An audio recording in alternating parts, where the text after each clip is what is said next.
Hello, ma'am. My name is Rajveer Kalsi, and I'm here to present my PPT on the topic Elective for Cryptography.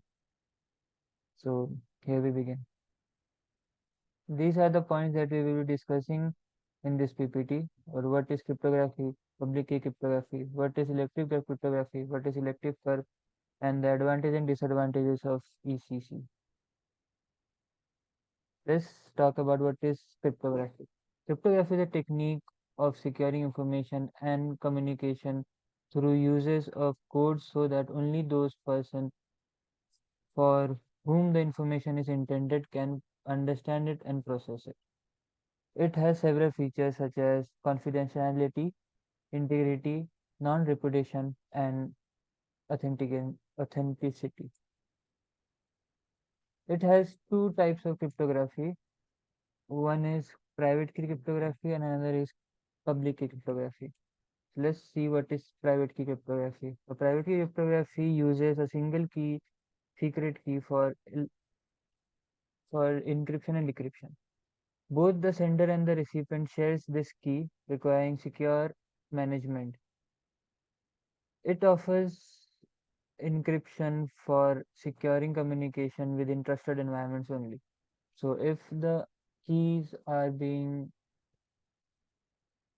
taken by an attacker or someone, then the data is in the harm of being polluted. So the next cryptography technique is public key cryptography, which ECC is based on. The public key cryptography uses two keys, a public key for encryption and a private key for decryption. The public key is shared openly while the private key remains within the range of the sender. It enables secure communication and digital signatures over untrusted networks too. So we will dive into public key cryptography now and understand better about how the public key cryptography works. So suppose there is a sender and he wants to communicate with a bank. He wants to send a message to a bank. So what the bank will do is the bank will generate a public key and a private key of its own. And then the public key will be given to the person and the through a untrusted or a trusted means of communication. And that public key will be encrypted or merged, as you can see, or combined with the message.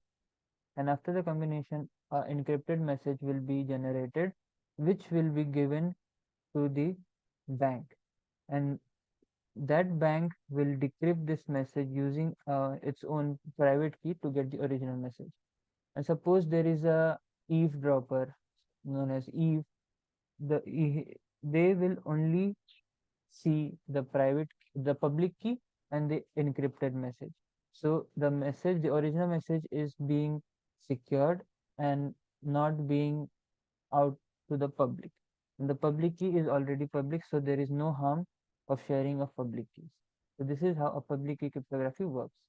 Now let's see how this methodology works in encrypted curve, sorry, elliptic curve cryptography known as ECC. So it is a type of public key cryptography as I already told you. Unlike other previous popular public key cryptography schemes such as digital signatures and etc., ECC relies on the math of both elliptic curves as well as number theory. So some types of ECC use the same underlying principles as the earlier schemes systems, but they are implemented with a curve structure. So what is that curve structure? These are the different curve structures that can be implemented in an elliptic curve. So as you can see, it is symmetrical around the x-axis and it can vary from all the ranges. So this is the um, equation that is used to form these curves. So as you can see, the x and y are belongs to a real number, so it can vary from minus to positive numbers. And this equation, which is y square is equal to x cube plus ax plus b, is used to form these curves, and these are just the constants that can vary from a curve to a different curve. So let's see how the curve actually works. So this is a graph that, as you can see, as the dimension increases and decreases, the shapes and the formation of the curve also increases and decreases on its own. And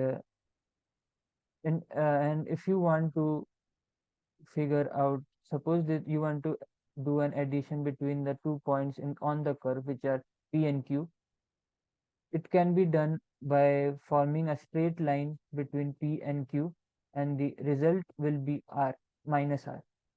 So this is how an elliptic curve works, and the results and the points will be within the surface of the curve only. Let's continue with the presentation. So the numbers mod p, where p is a prime, is known as fp. So f is a function that is used to implement the equation that we saw earlier in previous slides, which is this one: y square is equivalent to x cube plus ax plus b, and we have to do mod p. Mod p is done just to make the function more general, and to have a function which is within the range of p. And this is done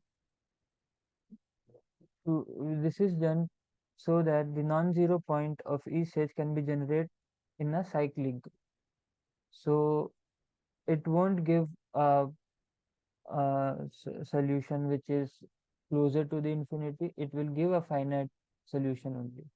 So if the value of n is 12 and the p, what will be p 17p.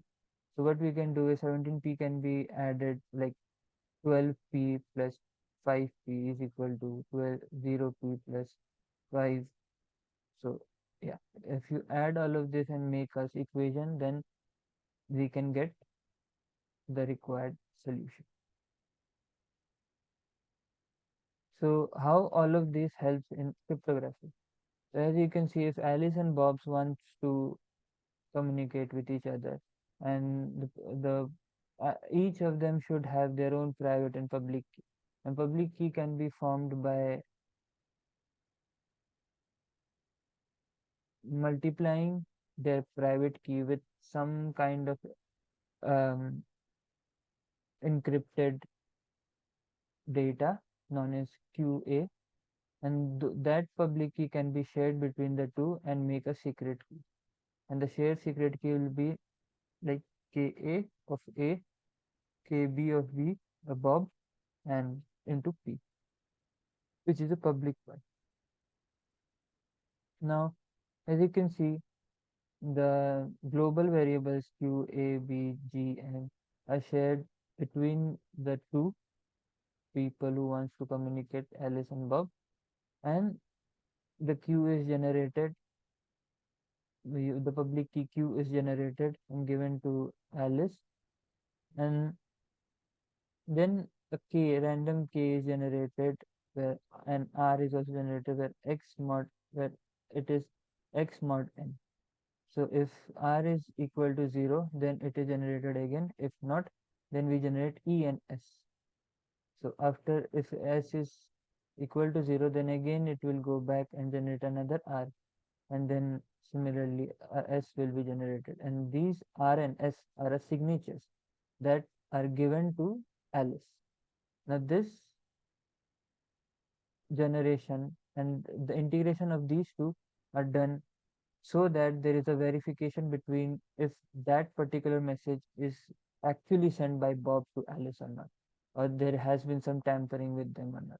This is the use of signatures. There is a signature done that so that yes, the Bob has only sent that message to Alice. There has been no tampering, there has been no decline of any sort of service that no, Bob has not sent it. Bob cannot deny the fact that he has not sent this message because he has his because the message has his own signature on it. So if the value of B is equal to R, then the yes, the signature is accepted. Otherwise, it is not accepted. So some of the advantages and disadvantages of ECC is that first of all, let's look into advantages. Smaller key sizes for equivalent security, faster communication, bandwidth efficiency due to shorter ciphertexts, quantum attack is resistance to it, and scalability is very high.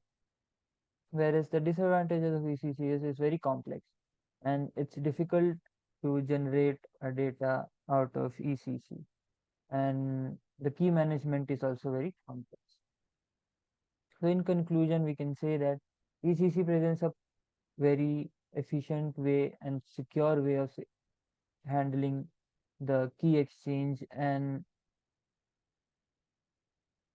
taking a message from A to B. It is a compact key sizes. It has compact key sizes.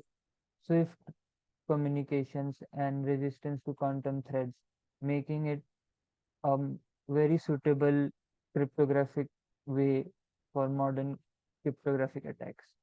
While ECC entails some complexity, its beneficial far outweighs the challenges. As digital landscapes evolve, ECC stands firm as the reliable choice securing robust security without promising efficiency. So, thank you for your time and thank you for giving me this opportunity to present you with this presentation. Thank you.